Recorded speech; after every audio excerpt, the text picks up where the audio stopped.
Welcome to the modern facilities at Chavan Hospital.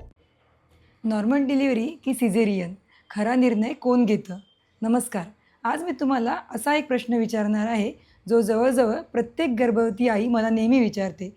Doctor, माझी normal delivery होईल ना? आणि त्याहीपेक्षा एक महत्त्वाचा प्रश्न नातेवाईकांच्या मनात असतो.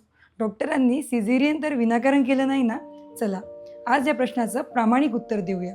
सर्वात आधी एक गोष्ट लक्षात ठेवा, प्रत्येक स्त्रीरोग तज्ज्ञाला नॉर्मल डिलिव्हरी व्हावी असंच वाटत असतं, कारण ती निसर्गाची पहिली पसंती आहे.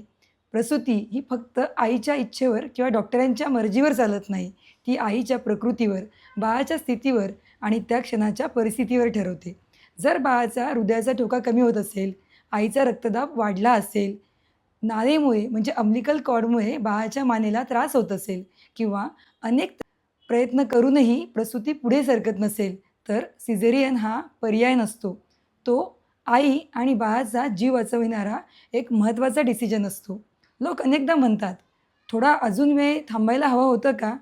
पण पण प्रसूतीमध्ये कधी-कधी फक्त 1 मिनिट उशीर आयुष्यभराचा पश्चाताप ठरू शकतो.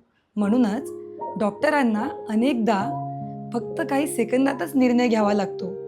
जेव्हा फिटल डिस्ट्रेस म्हणजे ठोके कमी होणे किंवा इतर बाळाचे काही व्याधी असतात, तेव्हा नॉर्मल डिलिव्हरी झाली का? किंवा सिझेरियन झालं का? यापेक्षा एकच प्रश्न स्वतःला विचारा, आई आणि बाळ सुरक्षित आहे का?